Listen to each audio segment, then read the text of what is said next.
Reportáž o pestovaní zemiakov v Sene mala obrovský úspech a mnohí z vás sa ňou údajne inšpirovali.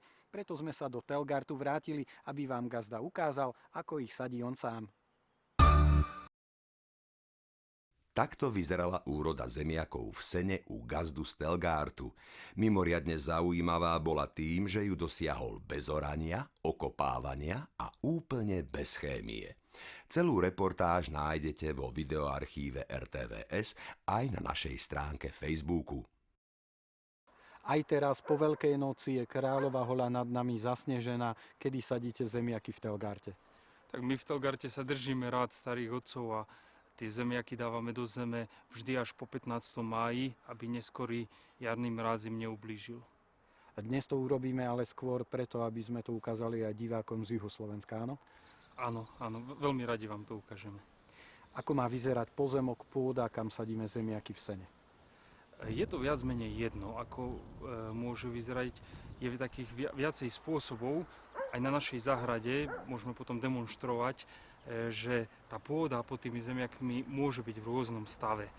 Z našich skúseností ale vyplýva, že ak troška pôdu pohnojíte, aspoň mierne sa zbavíte tej buriny, tak je tá úroda o niečo väčšia, ale tí farmári, ktorí nemajú na to čas a majú veľmi zaburinenú záhradku, prípadne chcú zemiaky sadiť na zelenej lúke, aj to sa dá, aj to vrelo odporúčam. Za chvíľku ukážeme, ako sa na to ide. Takže tu je kvalitná, dobrá, prehnojená kyprá pôda, záhradná a my si to pôjdeme ukázať na tú horšiu pôdu, áno? Presne tak. Čo tam bolo predtým? Predtým sme tu v zime mali ovce a pustené kravy.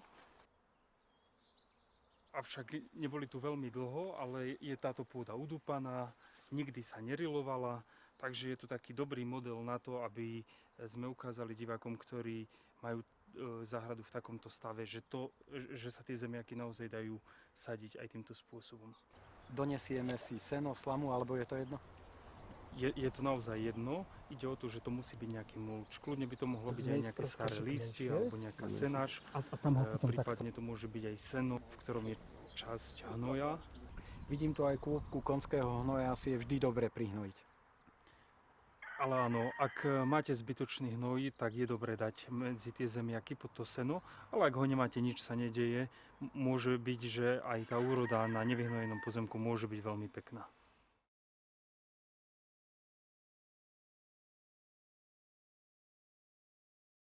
Špagát kvôli tomu, aby zemiačiky boli pekne v rade.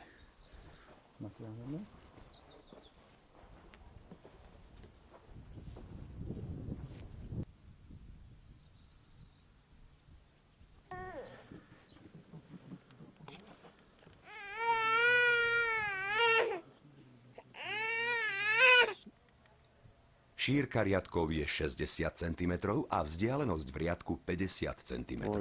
Najprv si ukážeme techniku, pri ktorej sa zemiaky sadia priamo na zem a až potom sa prikrývajú senom či slamou.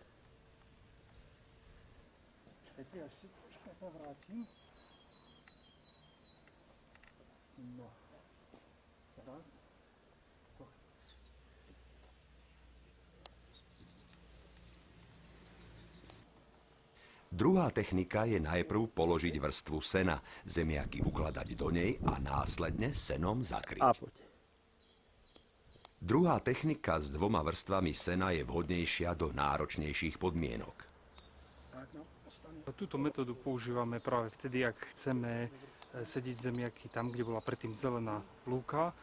Tento spôsob je lepší kvôli tomu, že je odolnejší voči nabiehajúcej burine.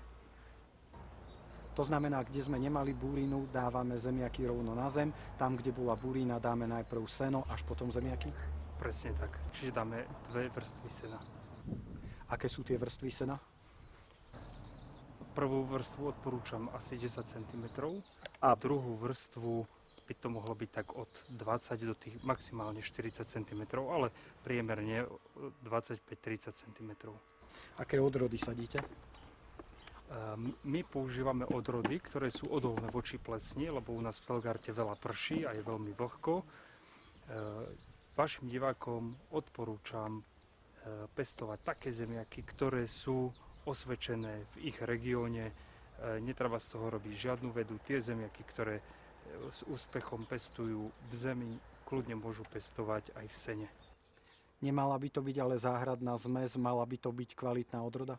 Určite áno, že tá kvalita tých zemiakov by mala byť vyššia, nemali by to byť nejaké zhnité zemiaky, ale vlastne to sú pravidlá, ktoré sa používajú aj pri pestovaní zemiakov v pôde. Polievate ešte počas roka potom zemiaky?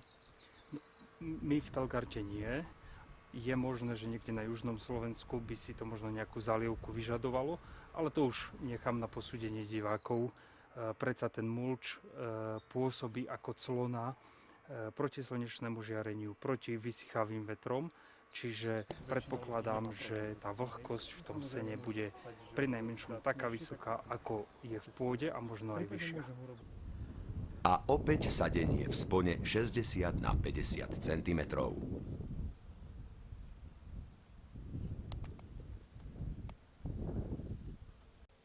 A zakryť. Hotovo? Áno, hotovo. Seno, ktoré sme dali na zemiaky, ale nemá 30 cm. Prečo? V tomto prípade nie, lebo ako ste si mohli všimnúť, je to zlisované seno v balíkoch. Tam, keď diváci používajú takéto seno, tak naozaj nepotrebujú až tak veľa toho sena. Stačí podstatne menej. Toto je zrejme seno z vlaňajšej úrody. Čo s ním? Toto seno som sa rozhodol, že už ďalej nepoužijem na pestovanie zemiakov v sene z toho dôvodu, že je tam veľa sporov, hub a plesní. No a keďže sme aj v takom vlhkom regióne, kde veľa prší a je veľká vlhkosť vzduchu, tak zrejme ten substrát by bol takou živnou pôdou pre tieto huby a plesne. Buď toto seno skompostujem, alebo použijem na pestovanie tekvíc, prípadne uhoriek. Už po predchádzajúcej reportáži sme mali veľa ohlasov. Ak je divákom ešte stále niečo nejasné, môžu sa na vás obrátiť? No, bol by som určite radšej, keby si pozreli webovú stránku www.zemiakyvsene.sk, ktorú som vlastne urobil z toho dôvodu, že tých dotazov bolo strašne veľa a nestihal som to časovo na tieto otázky odpovedať. Preto som urobil takúto stránku, teda spolu s manželkou, kde v postupných krokoch všetko vysvetľujeme, ako treba sadiť, kde treba sadiť, čo je vhodným mulčom. No a všetky podrobnosti nájdete na tejto stránke. Opakujem ešte raz www.zemiakyvsene.sk.